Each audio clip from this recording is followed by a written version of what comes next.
Oi, pessoal, começando a Conexão Legislativa de hoje. E por aqui a gente vai falar sobre a Lei 11.631 de 2004, que é a Semana de Incentivo à Inclusão Digital, mas não vamos falar só sobre a lei, mas tudo aquilo que cerca essa questão de inclusão digital. Meu convidado de hoje é o Guilherme Flynn, ele é doutorando em Sociologia na Unicamp. Guilherme, bem-vindo aqui ao Conexão Legislativa, tudo bem com você?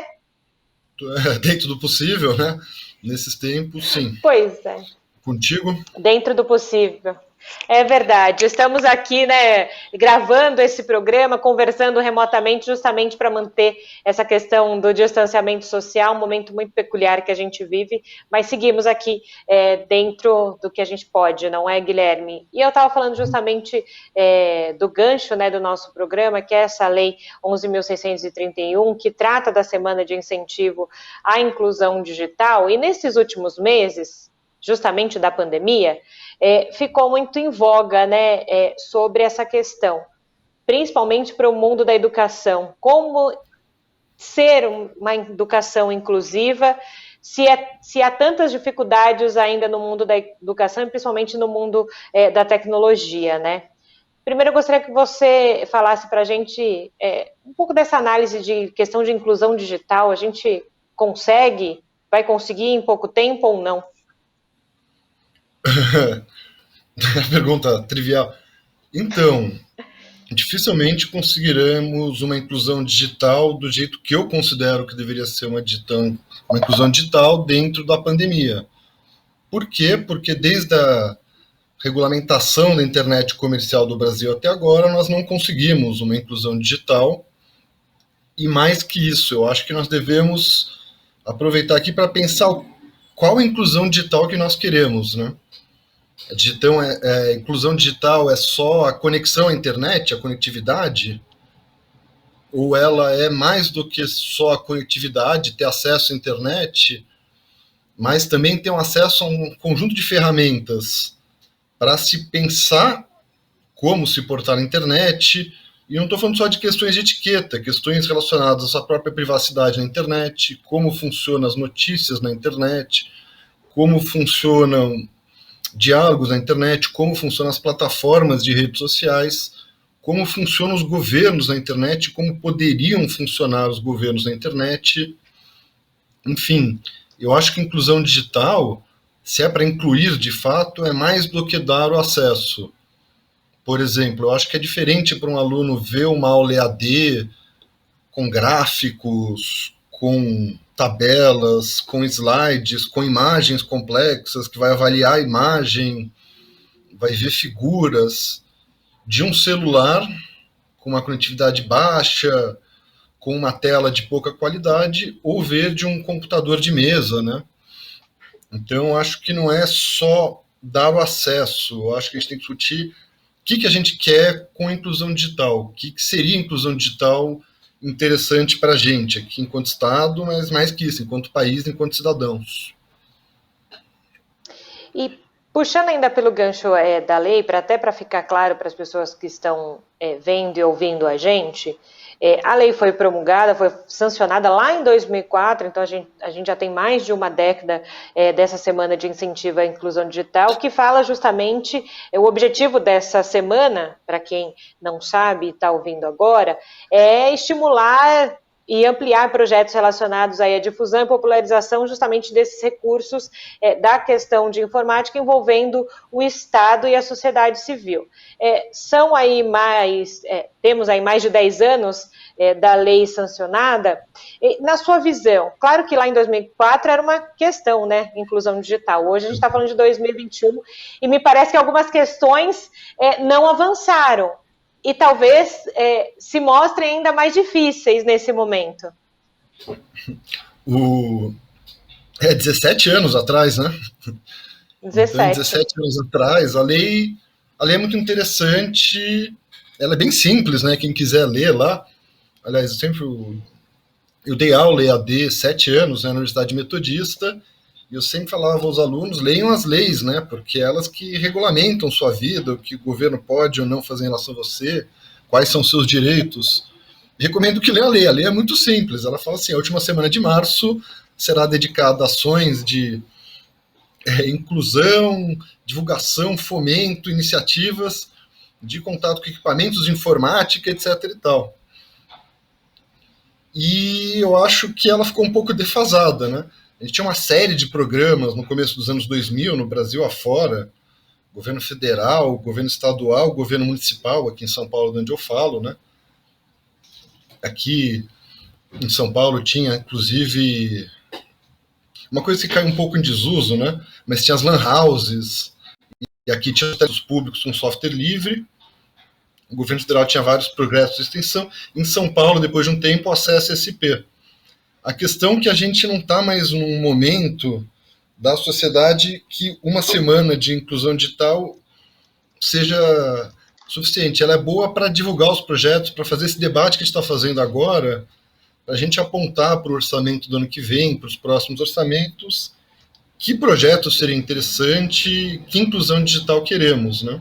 Precisamos de uma década de inclusão digital no Brasil. A ONU fala desde 2011 que o acesso à internet deve ser um direito, né? E por que isso?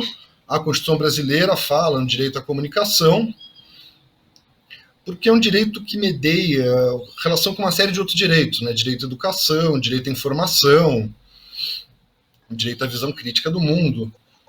E, entretanto, o Brasil não só faltam ainda 25%, 26% da população ter acesso à internet no domicílio. O Sudeste aqui, a gente tem pesquisas muito boas para isso no Brasil, né? Em particular, a pesquisa TIC, que é de tecnologia de informação e comunicação, tem a TIC domicílios e tem outras TICs. Tem a TIC governo eletrônico, tem TIC empresas, como as empresas estão usando. A de governo eletrônico é bastante interessante. Que tipo de software os governos usam, que tipo de comunicação eles têm com a população.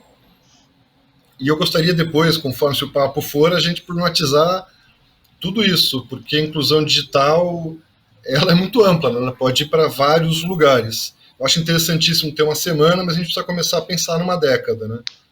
Tipo, não dá para, na segunda década do século XXI, a gente ter 12,8 milhões de domicílios aqui no Sudeste, é que os dados não estão desagregados, no resumo. Em algum Sim. lugar deve ter para São Paulo, como eu não discuto esse nível em particular, eu discuto tecnologia na sociedade em geral, como discutir tecnologia, como pensar tecnologia, como debater questões de privacidade, de soberania, de autonomia a partir da tecnologia. Então, interessante iniciativa, a gente olhar para frente, e o debate que eu gostaria mais de fazer com mais profundidade aqui é que a gente está entendendo como inclusão digital, né? A lei é ampla. Então... Ela... Pode, não, por favor. Não, pode finalizar. Muito mas é justamente, então, aproveitar, então, esse seu gancho, né?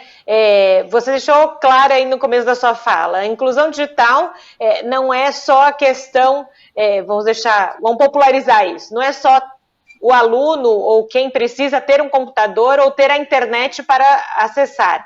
Inclusão digital significa muito mais do que isso. Então, na sua visão, hoje, o que temos de inclusão digital é realmente inclusão digital? E, na sua visão, o que é efetivamente uma inclusão digital?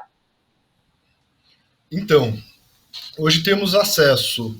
Eu acho que a inclusão digital envolve um debate bastante crítico sobre o papel, não em particular da internet, porque a internet é uma rede, é um conjunto de computadores conectados com servidores, conectados com cabos, né? Eu não gosto muito dessa história de virtual, do imaterial, né? A internet nada é virtual, nada é imaterial. Cada clique que você dá, cada resposta, cada curtida, cada like, cada e-mail, cada passada do mouse da sua tela gera um registro material, um dado físico que vai ficar no computador de alguém. Quem tiver esses registros vai poder analisar este comportamento, vai passar a ser proprietário dos seus dados.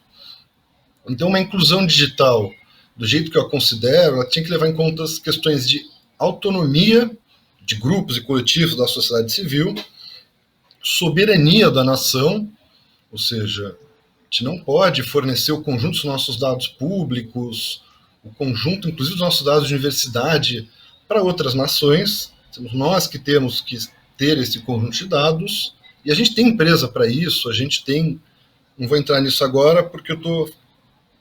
E a gente tem que ter privacidade para o indivíduo. Então, seria o mínimo, alguma noção de soberania de dados enquanto nação, de soberania de desenvolvimento tecnológico enquanto nação, uma noção de autonomia de grupos, coletivos, sociedade civil organizada e privacidade para os cidadãos. Atualmente a gente não tem nenhuma das três muito bem feita, não temos essa discussão com o corpo e somos bastante vulneráveis. Nossos dados, inclusive de várias universidades, da maior parte da conversa da sociedade civil, de boa parte da relação dos governos com a população, tem servidores fora do Brasil, temos que pedir esses dados para analisar, nem sempre temos pouco controle disso. Para além dessa questão de soberania, privacidade e autonomia, a gente tem a questão do exercício da cidadania. Uma inclusão digital de verdade favorece o exercício da cidadania. Para você exercer a cidadania, você tem que ter uma capacidade crítica de avaliar qual ambiente você está se comunicando. Se a gente teve uma vantagem de passar de um modelo de poucos emissores, né? A gente tinha os grandes jornais, as grandes rádios, as grandes TVs, eram poucas pessoas, no Brasil poucas famílias, era muito concentrado, que falava com a população brasileira. Com o modelo de ponto a ponto da internet, que é uma rede de controle, né? de máquina a máquina, a minha máquina está falando com você, estou falando aqui, minha imagem é captada, e vai via algum servidor, eu não sei onde fica esse software aqui, o VMix Call, eu não sei onde estão os servidores, passa por lá e chega direto na sua máquina, porque a gente tem o IP. A gente pôde criar uma rede de todos falando com todos, em teoria. A gente podia ter democratizado a comunicação, dar voz a todos. O que aconteceu é que se reconcentrou o modelo em 5 grandes empresas. Na verdade, são mais empresas, mas é o que se chama GAFAM, né? Essas 5 em particular são estadunidenses, que é a Google, Amazon, Apple, Microsoft e o Facebook. Então, a gente vive uma esfera pública que, na verdade, não é nem esférica, as pessoas não estão em posições equidistantes, né? A imagem de uma esfera pública do Habermas, que o Castells é muito bonita, mas ela nunca aconteceu. E ela não é pública, ela é privada. Então as pessoas enunciam discursos achando que estão falando com seu público, ou com seus próprios amigos, ou com quem lhe segue no Twitter. E, na verdade, você está sendo algoritmicamente filtrado para falar com uma pequena porcentagem. Os dados mudam o tempo inteiro. Você tem a impressão de estar falando com muita gente, está falando com pouco, e a gente tem pouquíssimo controle disso. Outra visão crítica que uma inclusão digital devia colocar é o seguinte: o que vai para a internet não volta, eles não são apagados. E a quantidade de dados que são pegos por grandes empresas e eventualmente dado para grandes estados, que é uma quantidade que a gente nunca teve, nunca na história da humanidade, poucas empresas tiveram tantos dados para a população do mundo inteiro. Para a população. Então, as pessoas têm dados as empresas têm dados da sexualidade, têm dados de trabalho, têm dados de relação familiares, frequência de contato. Eles estão fazendo previsões muito... Então, uma inclusão digital tinha que discutir também esfera pública, cidadania, como está o ambiente ultraconcentrado de rede, e depois uma série de outras questões, regimes de verdade, por exemplo, as fake news. Eu assino o canal aqui do Governo do Estado no Telegram. A cada 5 mensagens que eles têm sobre a pandemia, uma é para desmentir notícias falsas. Fake news, falam... sim. Então, inclusão digital não é dar... Perdão, por favor, pergunte, senão eu me estendo aqui. Não, mas é justamente aproveitando esse gancho, né? Você estava falando, né? São muitos dados transitando aí pela internet, a gente está falando das redes, né? Não só pela internet, mas de todas as redes. Queria unir duas questões aí. A gente está falando de fake news, você acabou de falar, né? A cada 5 mensagens que você recebe, uma é para desmentir algum tipo de fake news, né? E a outra questão envolvida nisso que você falou agora para a gente é como proteger os dados das pessoas, né? Já se tem uma discussão de que a LGPD chegou muito tarde no Brasil, né? Estamos atrasados nesse aspecto, não é? Então, é uma questão que vai englobar outros pormenores. A gente sai do senso comum de dizer que inclusão digital é ter computador e uma boa banda larga. Sim, eu acho que sim. A LGPD era uma conquista da sociedade civil organizada, que foi lá e falou, brigou com o Congresso, correu com o projeto. O Brasil tem uma organização que chama Coalizão Direitos na Rede, são mais de 40 organizações, várias das quais discutem especificamente democratização da comunicação, que eles fazem uma discussão bastante completa sobre como fazer inclusão digital no Brasil, sobre quais os problemas relacionados a fake news, sobre quais leis estão correndo no Brasil. Sugiro que quem ouvir esse programa visite o site.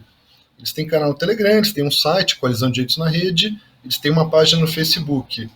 Eles vão falar de recursos do FUST, né, do Fundo Universal das Telecomunicações, para fazer a última milha, ou seja, para fazer a internet chegar de fato a todos os brasileiros, porque aparentemente o modelo de privatização das telecomunicações que o Brasil adotou, as empresas não o farão, não tem interesse comercial, tanto que a gente vê que a conexão é muito maior, a conectividade é muito maior no território urbano do que no rural.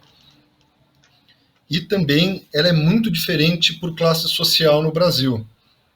Tipo, a classe A e B é algo como 99, 98, e eu acho que 1%, 2% são os que moram muito longe ou os que não quiseram ter mesmo, optaram por não ter internet em casa.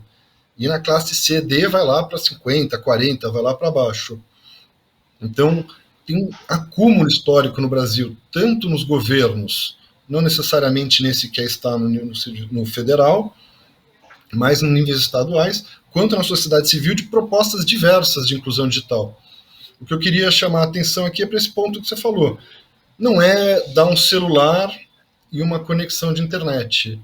A gente está em outro ponto agora, porque esse modelo de fala de todos para todos, mas que ela é algoritmicamente filtrada, a privacidade das pessoas está se esvaindo, tipo, a capacidade do Brasil de analisar seus próprios dados, de repensar seus problemas, diminui bastante, e as pessoas não conseguem ter uma visão crítica em relação à informação recebida na internet.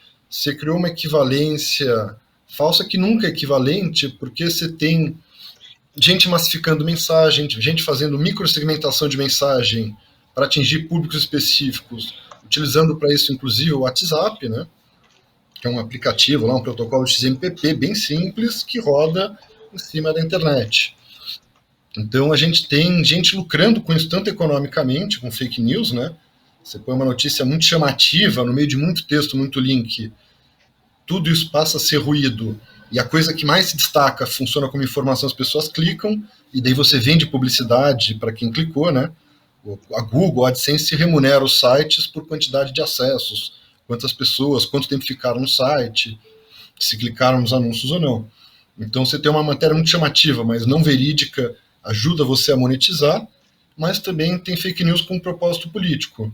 E uma inclusão digital que vise uma autonomia intelectual, uma capacidade crítica, uma capacidade de se pensar como cidadão nesse ambiente, é uma construção um pouco mais longeva.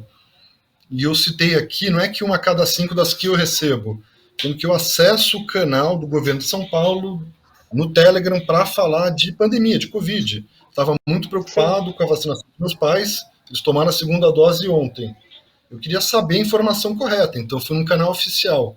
1/4 das postagens do canal oficial é para ficar desmentindo notícia falsa que vem pelo Zap, que vem pelo Facebook. Fala, gente, não vá para o posto ao dia que você tem tal idade, porque você vai criar fila, aglomeração, e isso você não foi chamado ainda, a gente não tem quantidade de vacinas ainda. A faixa etária de ser vacinado é essa. As pessoas postam uma notícia falsa qualquer, uma falsa chamada. Isso tem repercussões reais no mundo, não existe o digital e o real. A internet é uma característica do espaço, assim como você tem um território que tem ou não tem saneamento básico, você tem um território que tem ou não, é um elemento do espaço. Não tem o digital e o real. E se você dá uma notícia falsa, as pessoas vão no posto de saúde, pessoas de idade, 60 e tantos anos, 63, só que a vacinação está, por exemplo, como agora no 67, você está ajudando a espalhar o vírus. As fake news por exemplo, uma fake news de um grupo que uma amiga contou outro dia, era o Drauzio Varela falando que beber água gelada dá câncer. A notícia é completamente absurda. Essa pode ter... Mas como funciona isso? Você associa uma figura conhecida e respeitada com uma imagem que funciona melhor que o texto e as pessoas acreditam. Só que isso está funcionando para uma série de outras coisas que são muito mais perigosas. Esse é um exemplo. Por exemplo, a questão do tratamento precoce, que você não tem comprovação, ou uma série de tratamentos alternativos, e as pessoas estão fazendo isso e deixam de tomar outras precauções. Então, você vai falar que a pessoa está de fato incluída digitalmente, se ela acredita em qualquer informação, isso vai ter impacto direto na nossa cidadania, no nosso convívio, no nosso bem-estar social. Então, a capacidade crítica em relação à saturação de informações no meio digital e o funcionamento faz parte de uma inclusão digital que vise a cidadania, não vise só consumidores. E aí, Guilherme, também lendo algumas coisas na internet, justamente, sobre inclusão digital, e falando um pouquinho ainda sobre como o governo federal pensa sobre essa questão, eu me deparei com uma fala aqui interessante, né, que o Ministério das Comunicações foi recriado em 2020, né, e colocou a inclusão digital como prioridade, mas para trazer o 5G. Então, de novo, a gente esbarra nisso. As pessoas ainda têm, as instâncias, o administrador público ainda tem essa ideia de que inclusão digital é a internet, né? Porque a gente está falando de 5G, é uma tecnologia também para agilizar toda essa questão de internet. E quando você me traz esses outros apontamentos dizendo, olha, pessoal, não é ter um celular, não é ter um computador de última geração, uma internet que bombe, que você está nesse meio da inclusão digital, né? A minha pergunta, até porque, olha, parece brincadeira, mas a gente já está na reta final do programa. A minha pergunta é preciso mudar a cultura de como as pessoas se deparam com certos temas? Por exemplo, a gente começou falando de inclusão digital e muita gente achou que a gente ia falar de computador e de internet, de como as pessoas conseguem acessar as suas questões, principalmente de educação. E não, está sendo muito, muito além do que isso. É preciso mudar, então, como as pessoas pensam sobre isso? Sim, é preciso... É que as pessoas têm o direito de pensar da forma que quiserem, mas se a gente ampliar um debate público sobre o que seria, para começar, uma internet que chegasse a todos, tipo uma educação pública que ensinasse os jovens a outra relação com a computação, não só de usuário passivo, mas inclusive de programador, que tivesse uma leitura crítica. Eu acho que as pessoas, eu e sério outros, tinham que problematizar mais a educação formal, inclusive a tecnologia que está no nosso entorno. A tecnologia não é a internet, tecnologia é o conjunto das técnicas criadas pela humanidade para se relacionar com o meio que os envolve, né? Tipo, um carro de boi, nesse sentido, isso é o Álvaro Vieira Pinto, um pensador brasileiro bastante interessante, mestre do Paulo Freire, fala assim, carro de boi é tão tecnológico quanto um foguete espacial, ele é menos complexo, né? E na questão EAD que você tocou, tipo, tem que abrir as escolas, não tem que abrir, isso é um problema dos epidemiologistas.